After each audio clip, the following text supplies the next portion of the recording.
नमस्कार दोस्तों, एक बार फिर से आप सभी का स्वागत है आपके अपने YouTube चैनल वैदिक क्लासेस पर। दोस्तों, आज हम इस वीडियो में बात करेंगे भारत के एक प्राचीन और पवित्र शहर द्वारका के इतिहास के बारे में। द्वारका, जिसे द्वारिका भी कहा जाता है, गुजरात के समुद्री किनारे पर स्थित है। यह शहर हिंदू धर्म में बहुत महत्वपूर्ण है क्योंकि माना जाता है कि यहीं भगवान श्री कृष्ण की अंतिम राजधानी रही थी। पुराणों के अनुसार द्वारका की स्थापना स्वयं भगवान श्री कृष्ण ने की थी। महाभारत के समय जब मथुरा पर जरासंध का संकट मंडरा रहा था, तब श्री कृष्ण मथुरा से पलायन करके पश्चिमी समुद्र तट पर आकर बसे और कुशस्थली को द्वारका में परिवर्तित किया। धार्मिक मान्यताओं के अनुसार इस शहर का निर्माण देवताओं के वास्तुकार विश्वकर्मा जी ने किया था। मान्यता के मुताबिक द्वारिका में श्री कृष्ण की 16,108 पत्नियों के लिए महल और नगरवासियों के लिए कई घर बनाए गए थे। द्वारका नगर की निर्माण विधि अद्भुत है।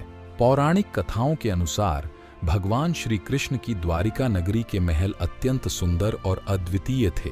वर्तमान में द्वारका शहर में भगवान श्री कृष्ण के कई मंदिर हैं, जिनमें नागराजा का मंदिर, गोमती घाट और नरकासुर का मंदिर जैसे लोकप्रिय तीर्थ स्थल हैं। इन मंदिरों की वास्तुकला और स्थापत्य कला अत्यंत मनमोहक है। पौराणिक कथाओं के अनुसार कुरुक्षेत्र के भीषण युद्ध के बाद गांधारी ने भगवान श्री कृष्ण को युद्ध का असली दोषी मानकर यह श्राप दिया था कि श्री कृष्ण का वंश भी उनके वंश की तरह ही नष्ट हो जाएगा। इसके बाद यादव वंश के सभी लोग आपस में लड़ते हुए मारे गए थे और फिर भगवान श्री कृष्ण भी पांव में तीर लगने से स्वर्ग चले गए थे और द्वारका शहर पानी में डूब गया। जब अर्जुन भगवान श्री कृष्ण की रानियों को द्वारका से बाहर लेकर निकला तो उसने विनाश का जो दृश्य देखा वो इस प्रकार था। उसने देखा कि समुद्र की लहरें तटों से टकरा रही थीं। वो अचानक द्वारिका की सीमाओं को तोड़कर शहर में घुस गई। पानी खूबसूरत शहर की सड़कों से होकर गुजरा। समुद्र ने द्वारिका में सब कुछ निगल लिया। एक एक कर खूबसूरत इमारतें समुद्र में जलमग्न हो रही थीं और फिर कुछ ही पलों में सब कुछ खत्म हो गया। समुद्र अब झील की तरह शांत हो गया था। अब द्वारका का कोई नामो निशान नहीं था। इसके बाद अर्जुन वहां से चला गया था। भगवान श्री कृष्ण की जलमग्न द्वारिका नगरी की खोज अब भी जारी है, लेकिन कई ऐतिहासिक दस्तावेजों में मुख्य द्वारका शहर का उल्लेख मिलता है, जो शहर से लगभग 30 किमी दूर समुद्र में एक द्वीप है, जिसे भेंट द्वारका या शंखोधर के नाम से जाना जाता है, क्योंकि यहाँ बड़ी मात्रा में शंख पाए जाते हैं। हिंदू मान्यताओं के अनुसार यह प्राचीन काल में भगवान श्री कृष्ण का निवास स्थान होता था। बेट द्वारका के पुरातत्व अवशेषों में इतिहासकारों, पुरातत्वविदों और आम लोगों की समान रूप से दिलचस्पी है। कई लोगों का मानना है कि यह भगवान श्री कृष्ण की वही नगरी है जिसे समुद्र ने निगल लिया था। वर्तमान गुजरात में स्थित द्वारका शहर भारत के सबसे पवित्र शहरों और महत्वपूर्ण तीर्थ स्थलों में से एक है। सौराष्ट्र में ओखा मंडल प्रायद्वीप पर स्थित द्वारका 4 धामों में से एक है और सप्तपुरी यानी देश के 7 सबसे प्राचीन धार्मिक शहरों में से एक है। यह अपने द्वारकाधीश मंदिर के लिए मशहूर है, जहां कृष्ण को द्वारका के राजा के रूप में पूजा जाता है। अगर हम मध्यकाल की बात करें तो मध्यकाल के दौरान द्वारका एक महत्वपूर्ण व्यापारिक और धार्मिक शहर था, जबकि बेट द्वारका का महत्व बहुत कम था। 19वीं सदी के दौरान यह क्षेत्र बड़ौदा राज्य के ओखा मंडल प्रांत का एक हिस्सा था, जिसमें द्वारका, ओखा और बेट द्वारका द्वीप शामिल थे। 20वीं सदी की शुरुआत में इस क्षेत्र में बहुत विकास हुआ। बड़ौदा के महाराजा सयाजीराव गायकवाड़ ने बेट द्वारका से कुछ ही दूर ओखा बंदरगाह बनवाया था और यहाँ एक रेलवे लाइन बिछवाई थी। भगवान कृष्ण के खोए हुए शहर की कहानी में स्थानीय लोगों की रुचि इतनी थी कि सन 1940 के दशक में द्वारका के एक प्रसिद्ध सामाजिक कार्यकर्ता जयंतीलाल ठाकर ने यहाँ खोज की थी, जिसमें उन्हें एक ऐसी जगह भी मिली जहाँ लोग रहा करते थे। उन्हें मिट्टी के कई बर्तन और पत्थर की दीवारों के अवशेष भी मिले थे। उन्होंने इस बारे में प्रसिद्ध पुरातत्वविद डॉ.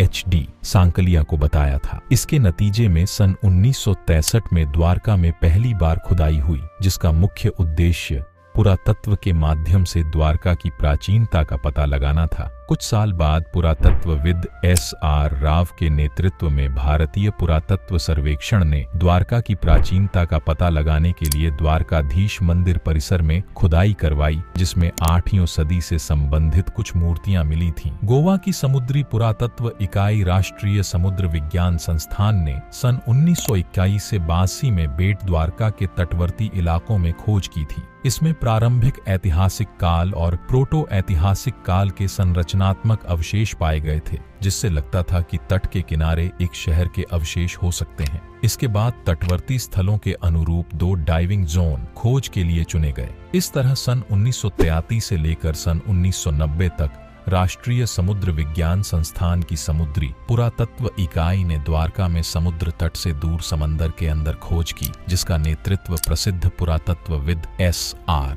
राव कर रहे थे, जिन्हें हड़प्पा के बंदरगाह शहर लोथल सहित कई हड़प्पा स्थलों की खुदाई का श्रेय दिया जाता है। इस प्रकार द्वारका भारत का पहला स्थान बन गया जहां समुद्री पुरातात्विक खुदाई की गई थी। खोज के दौरान बड़े भवनों के हिस्से पाए गए, जो शायद 15वीं सदी की एक लंबी दीवार का हिस्सा रहे होंगे। खोज में लाल बर्तन में रखा एक अंकित मर्तबान, बर्तन, शंख, चूड़ियां और चर्ट ब्लेड और टूटे हुए बर्तनों के 2 अंकित अवशेष मिले, जो सभी हड़प्पा काल के थे।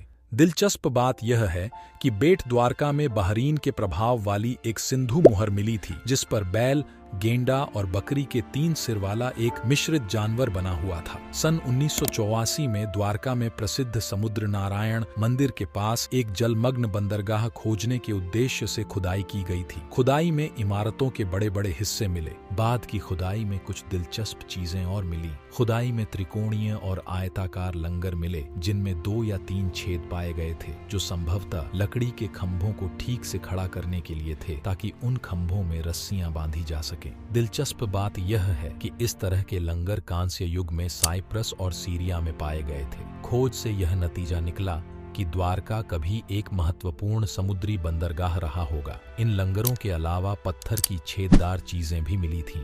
इन चीजों का उद्देश्य क्या था, यह किसके काम आती थीं, यह आज भी एक रहस्य है। विद्वानों का मानना है कि द्वारका कभी एक महत्वपूर्ण बंदरगाह शहर था और लगभग पहली दूसरी सदी में ये रोम और उसके आसपास के देशों के साथ व्यापार करता था। यहाँ बड़ी मात्रा में मिलने वाले शंखों से पता लगता है कि इन शंखों की यहाँ रहने वाले लोगों की आर्थिक स्थितियों में महत्वपूर्ण भूमिका रही होगी। दिलचस्प बात यह है कि बेट द्वारका में जो 4 सिक्के मिले थे, उनमें से 3 तांबे और 1 सीसे का था, लेकिन उनमें से केवल 2 तांबे के सिक्कों की पहचान की जा सकी, जो कुषाण काल के थे। लेकिन अब समय के साथ धीरे धीरे द्वारका और बेट द्वारका के राज खुल रहे हैं। भगवान श्री कृष्ण की खोई हुई नगरी कब मिलेगी या नहीं मिलेगी, ये तो वक्त ही बताएगा। लेकिन अगर आपको यह जानकारी पसंद आई हो तो इस वीडियो को लाइक करना और साथ ही ऐसे ही इतिहास के रहस्यमयी वीडियो रोज देखने के लिए चैनल को सब्सक्राइब करना